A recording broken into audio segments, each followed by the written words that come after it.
Okay guys, here is our last new lesson. This is it.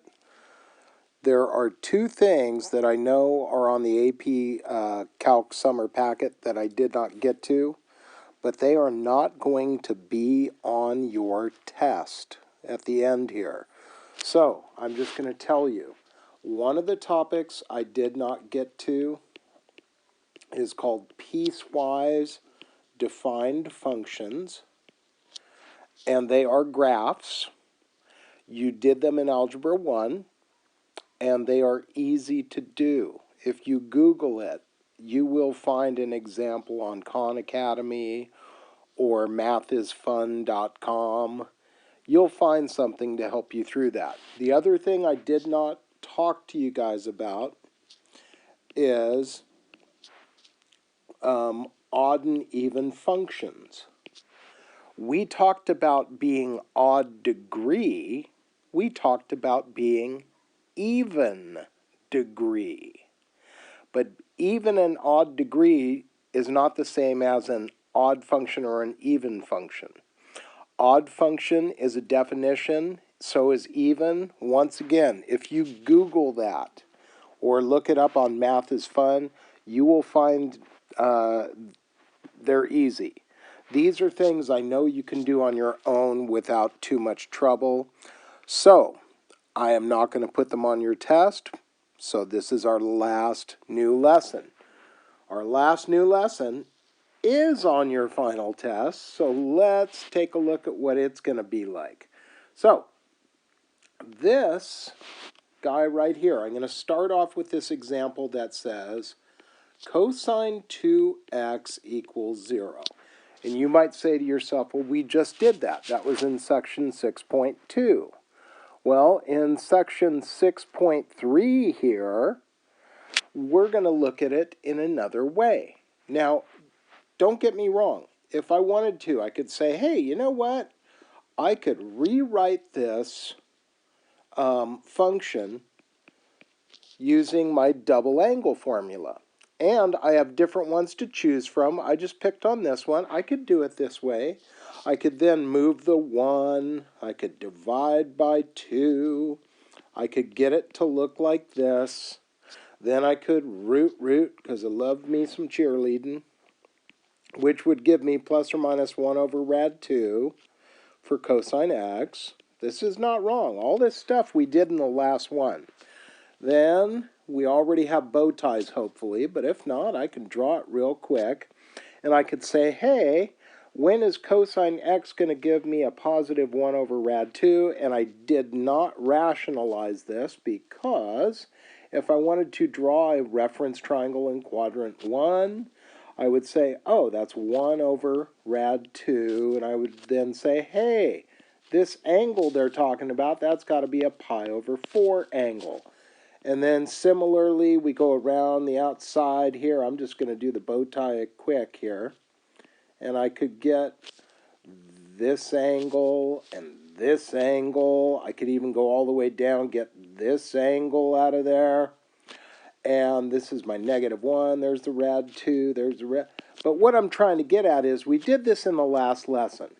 So I know that all of these prime angles here, these guys would be pi over 4th. They'd be that large. So that means this angle right here, that guy would be a 3 pi 4ths angle. This guy right here would be a 5 pi 4ths angle, etc. What I'm getting at is, if I wanted to do this the exact same way as I did in the previous section, I would get all 4 of these correct answers. But what's going to happen is, oh, come on. What if this thing says cosine 3x equals 0? Well, we don't have a triple angle formula. What if it said sine 6x equals 1? Something like that. We don't have a 6 times angle formula. So what I'm trying to get at is you can do this problem using another technique. The reason why I wanted to show you this is when we do hit things like this, or heck, you know, something like this equals rad 2. If we hit something like this, there's another way around it. Now, here's the thing. I'm going to stick to either double or triple. These guys, quadruple, sixel, I'll run out of room on my iPad trying to write out the graph for this. So I'm not going to go past 3, but you'll get the idea after I go through a couple examples here. So I'm going to do the same exact problem. Notice I have 1, 2, 3, 4 correct answers because when you look at the problems in this section, when they use x, they want you to know that x is going to be between 0 and 2 pi. All right? That's what they want you to use. So between 0 and 2 pi, I have those 4 colorful answers right there. Let me show you the second technique. The second technique, same exact question. What was it? Cosine 2x equals 0. So here's how we do this using this other trick. Cosine 2x equals 0. I go back to this idea where, okay, what are the answers they want me to find? They want me to find the answers that are between 0 and 2 pi. But I'm going to do this trick that we also learned in chapter 6. I'm going to say let u equal 2x. Then I could rewrite the question so it says find the cosine of u when it equals 0. Now wait a minute, if it's a cosine equals 0, 0 is a quadrantal angle, so I'm not going to draw a reference triangle. I'm going to look at the graph of cosine to solve this one. So let's just think about a cosine graph. Well, there's 0, then we got pi over 2, we got pi, etc. 3 pi halves, 2 pi. And if I think about it, it hits a height of 1, a depth of -1, and it goes like this. I'm not drawing it perfect, but it goes like that. So I could say, hey, this cosine graph that I just drew hits 0 right here and right here. But I'm supposed to have the same 4 answers I had from the top. Where are they and why don't these match? Well, let me walk you through this concept. We're going to double and then we're going to divide by 2. We're going to double, then we're going to divide by 2. What does that mean? Well, I'm telling you if I let u equal 2x, then u would be double this interval. It would be double this interval. So now I go, wait a minute, if I'm going to find these answers for u, I don't look between 0 and 2 pi, I look between 0 and 4 pi. Okay, well, let's continue our graph then. I'm going to go back down here and say 5 pi halves. 6 pi halves, but I'd call it 3 pi. 7 pi halves. 8 pi halves, but I'll call it 4 pi.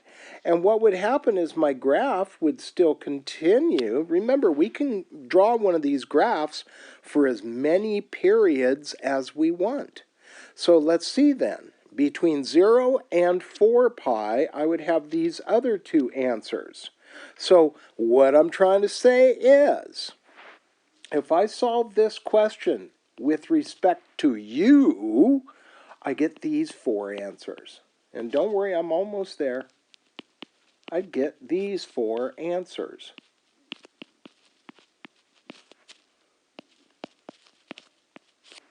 Those are the answers I got. Well, they don't match these. All of these are very similar, but they have a 4 in the bottom. Well, here's where the 4 is coming from. Check this out. Remember, I let u equal 2x. So this guy is the same thing as 2x. Remember when we started this, they wanted my answers to be about x, not 2x. So how do I make this into a regular x? I multiply it by a half. If I multiply that by a half, that's like multiplying this entire thing here by a half. So if I were to take half of this, multiply that by a half, what do you get? Pi over 4. Multiply this by a half, what do you get? 3 pi fourths. Multiply this by a half, you get 5 pi fourths. Whoops, comma. And then, of course, the last one, multiply that by a half, you'd get 7 pi fourths, which are the exact 4 answers I got using this trick.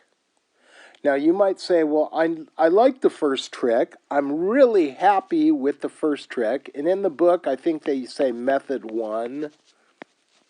And then this, what I'm showing you here, is method 2. Well, guess what? You can't do every single problem using the first method. Let me do my next example. It's similar, but not the same. And then we'll branch out, and then we're almost done.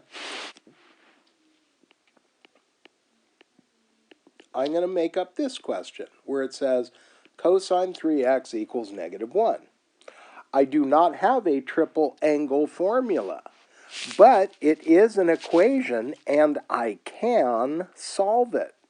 Once again, they want my answers to be any values that are between 0 and 2 pi.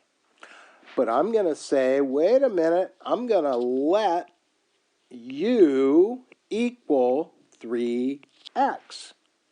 Then my answers would be between 0 and 6 pi, because u is triple what x is.